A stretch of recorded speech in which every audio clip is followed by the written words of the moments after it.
Hey, I'm Adam Thompson. I'm a consultant in strategy and organisational design, and today I want to talk about stepping up to senior management. Let's get right into it.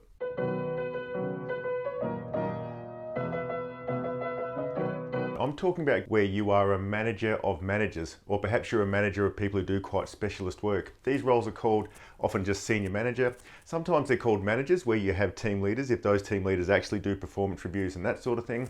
In education systems, they can be called associate directors, and in small organisations, they can actually be called general manager. Either way, you're now accountable for teams of teams. So look at it that way. Often you're reporting straight to an executive. The trick to this is that it's actually a change in the nature of the work. You can't just be doing more of the same stuff that you were doing and doing it faster and more of it. A simple metaphor to look at this is you've gone from managing multiple projects is to making sure that there is a system or a process in place for managing projects such that all these multiple projects can be run together. In your previous role, your job was to provide a unique solution to the issues as they came along. Okay.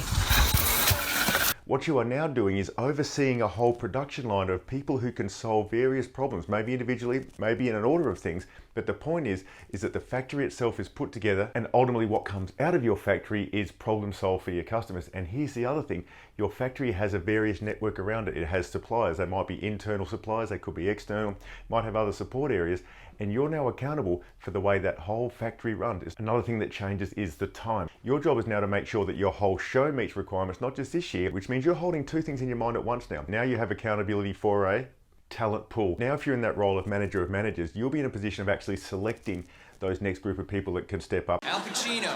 I got a real need for speed. You got no idea. And perhaps not only step up into your area, but could step up into another area. So now let's go through what the actual job is. The first thing is to run and improve your factory internally and externally. When I'm talking about improving internally, we're talking about introducing new methods, new ways of doing things. In terms of incremental improvements, the job is to get those so they start happening naturally, and also to be considering what are the other methods that can be used to significantly improve the way things are done. And when we're talking about externally, we're talking about finding new ways to add value to our existing group of clients. The next thing that's part of your job is now to change for the future. There might be strategic changes in what your factory is actually asked to do. And this is why part of the job is holding in your mind both the current work that we're doing, but also putting in place the things that may alter the very nature of your factory in terms of how it works in the future. That's part of the gig too. The last two things are to do with that future.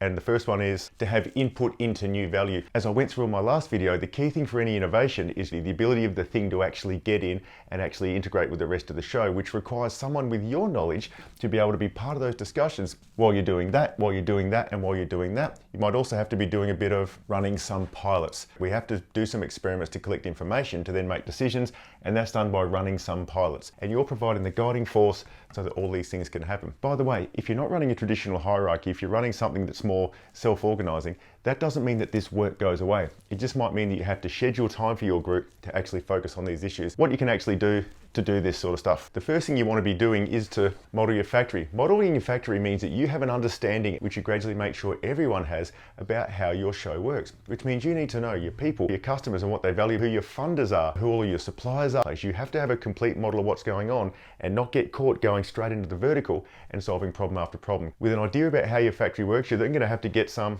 control info in place. Control, the same way a thermostat controls a room. You're no longer making sure that you don't Run out of fuel. What you're trying to do is to make that car more fuel efficient. So the most important thing in terms of your control info is that you have some sort of measure of what's called throughput, which is whatever your factory makes, software solutions, literally widgets. It's a series of phone calls on workshops, social services, whatever your factory actually makes. We need to have some sort of way of saying how many are actually getting made or produced or served, and then we have to have some sort of division by the resources needed. Related to this, a crucial thing that we do is we avoid local optimums. It's crucial that you continually integrate the whole show through your conversations, through the measures that you set up, making sure that people can see that they are working as one integrated factory. Let's get together and feel alright. Two more things. We need to make sure we're learning about our people. The key is you need to be able to at least recognize your people and then start to lift it up from there so you can learn about your people.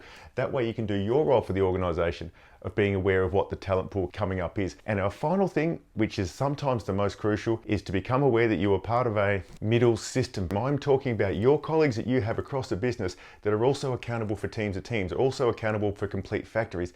Your job is to integrate all of your factories together so that the business runs. Waiting for the executive to do it is just going to cause further divisions. The job is to actually go out of your way, introducing yourself and getting to know the problems and the trials and the tribulations of your other people who are working in similar roles. And when it becomes time for change to move towards the new strategic futures, what's holding most organizations up is all the issues that are occurring between the areas because they are disintegrated. So this is the work of senior management. It's a different kettle of fish altogether to doing the specialist work or the frontline management work that you're doing. If you don't do it well, you're just going to be doing the work of management, putting out fire after fire. You're going to feel really useful and tired at the end of the day, but you won't be doing the real job. If you do it well, however, you'll be creating an environment where people get to do something valuable, to serve customers and feel good about themselves. So it's worth the effort. That's all for now. If you've got any questions about this stuff, send me a message through any of the usual socials. And if you sign up to my blog, zenorganizations.com, you can get this video hitting your inbox every week along with the article that goes with it. I'll see you next time.